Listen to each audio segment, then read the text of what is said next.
Bonjour. Alors, comme vous le voyez, je vous fais cette petite vidéo. Je suis tranquillement dans mon lit et cette vidéo, je vais pas la couper parce que volontairement, je veux qu'elle soit le plus naturelle possible. D'ailleurs, la plupart des vidéos maintenant sur Internet, ils ont un look extrêmement brossé. Et donc aujourd'hui, je vous amène avec moi de manière un peu chill. Je suis dans mon lit et puis je voulais réagir de manière la plus directe possible à ce que je vois là ces dernières heures, notamment sur Twitter concernant le décès de Kirk et de la manière dont certaines personnes ont à réagir. Je vais vous en parler dans la suite de la vidéo, donc n'hésitez pas déjà à liker cette vidéo si vous voulez encourager la chaîne, à vous abonner pour suivre les prochaines vidéos, ça nous aiderait énormément. Et donc comme je vous le disais, c'est pas forcément la mode de se présenter comme ça sur YouTube, mais je veux me présenter de la manière la plus authentique devant vous. Et donc c'est pour ça que je filmerai dans ces conditions-là pour cette vidéo exceptionnellement et que je vais pas la couper. Alors oui, il faut savoir que je voulais parler de ce tweetos comme on l'appelle, ce mec sur X qui s'appelle, je mettrai le nom, le pseudo dans le titre parce que j'arrive pas à m'en rappeler, il a un pseudo un peu compliqué, Régénérer Gorilla, quelque chose comme ça. Excusez-moi, je suis pas de cette génération du tout. Donc pour moi, c'est un mec qui est inconnu. Et apparemment, ces dernières heures, il est en train de totalement péter un câble, à insulter beaucoup de personnes et à vouloir la mort de personnes qui pensent pas comme lui. Alors apparemment, ce mec-là, il fait du cinéma. Enfin, c'est un compte cinéma. Je vois pas trop le rapport avec le cinéma parce que moi qui est étranger à son public, je suis allé voir rapidement et j'ai l'impression qu'il fait que parler de politique. Enfin, il fait que parler de politique, mais de manière extrêmement émotionnelle. Et d'ailleurs, sur les plateaux télé ces dernières heures, j'ai pu regarder les plateaux français et américains, mais surtout français, concernant cette affaire, cet horrible assassinat, où on se pose la question de comment ça va finir aux États-Unis. Faut savoir que les États-Unis passent, à chaque fois qu'il y a des événements comme ça a été aussi le cas avec George Floyd, passent très près de, pas de guerre civile non plus, mais d'événements où ça pourrait vraiment s'envenimer. Et à chaque fois, ils arrivent à s'en sortir vraiment de très très peu. Et donc là, sur les plateaux français, notamment, ces dernières heures, on pose beaucoup la question de comment ça va tourner en fait aux États-Unis, comment ça va évoluer, est-ce que ça risque de très mal évoluer, parce que les partisans de Trump, ils demandent à ce qu'il y ait vengeance. Alors est-ce que le Tyler, le mec qui a lâchement assassiné Charles Kirk, parce que c'était son vrai nom. Moi, j'étais pas du tout au courant, je savais pas ce mec-là. Est-ce que le tueur va être exécuté, peut-être même filmé par les policiers, par l'administration correctional, enfin l'administration pénitentiaire? C'est possible, hein, pour calmer les Américains qui sont très nombreux dans le camp opposé, dans le camp de Trump, et qui sont très énervés. Parce que souvent, lors de ces affaires, c'était le cas aussi lors d'affaires en France et dans le monde entier, qui impliquaient des personnalités politiques et qui exaspéraient beaucoup de personnes. Là, on a atteint un niveau de tension qui est quasiment du jamais vu, hein. Mais c'était aussi le cas en France lorsqu'on a eu des personnalités, on va dire très importantes qui ont été assassinées. Ça a fait tellement de colère auprès de la population que le seul moyen, c'était pour l'État, c'était d'y répondre. Est-ce que ça va être le cas ici? Qu'est-ce qui va être? Moi, je pense qu'il va se prendre la peine de mort, ça c'est quasi certain.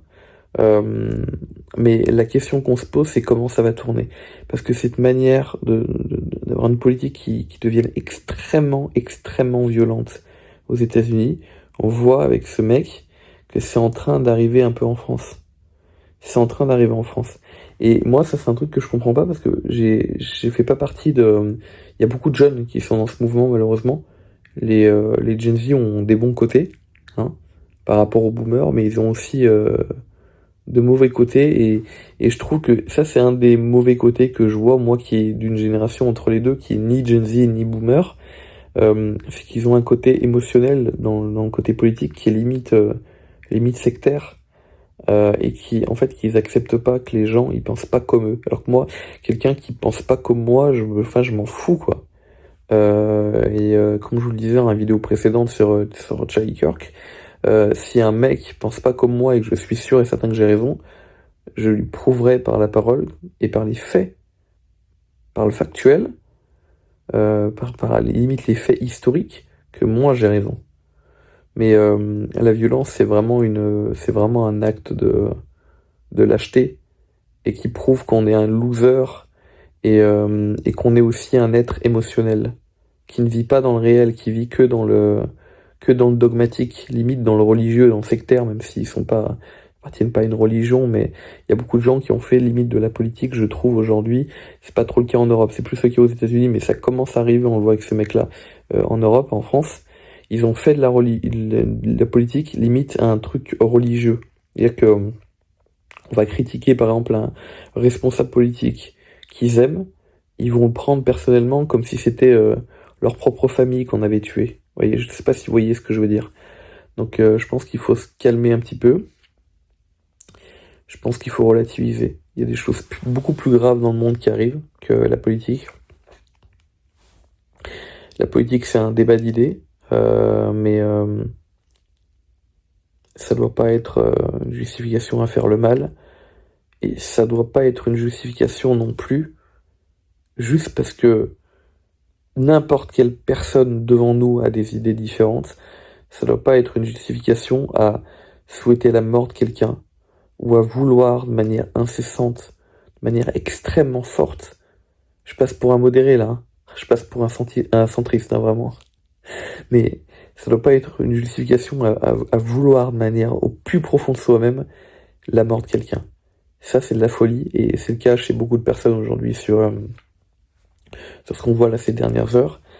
Et moi, ce que je dirais à ce mec-là, c'est que voilà, c'est qu'il faut se calmer, qu'il n'y a rien de grave. Il y a des gens qui meurent de guerre dans le monde, il y a des gens qui meurent de faim, et qu'il y a beaucoup plus grave que quelqu'un qui pense différemment de nous.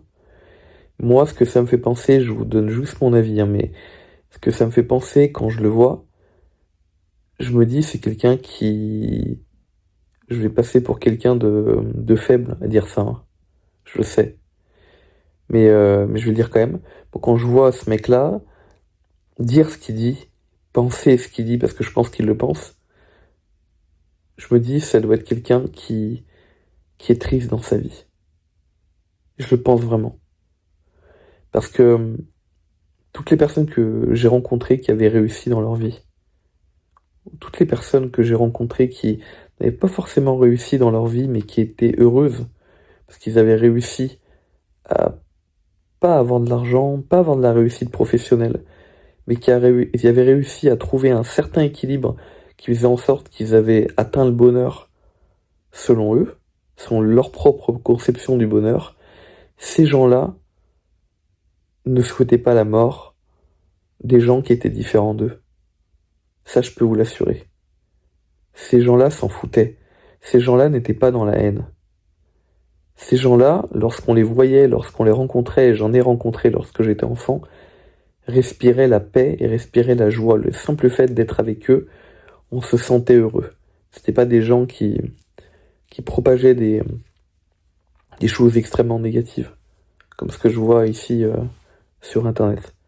Donc moi, ça me fait penser à quelqu'un qui... je connais pas sa vie privée, mais ça me fait penser à quelqu'un qui est malheureux, en réalité. Voilà. Mes amis, n'hésitez pas à liker cette vidéo si elle vous a plu. N'hésitez pas à donner votre avis également en commentaire. Et si vous voulez que je vous fasse plus de vidéos comme ça, un peu moins brossées, où je réagis de manière encore plus brute et que je coupe pas du tout la vidéo, où il n'y a pas de montage, eh bien dites-le moi dans les commentaires et j'en ferai plus. Des réacts à des sujets d'actualité, à des sujets philosophiques. Quant à moi, je vous dis à bientôt. Ciao.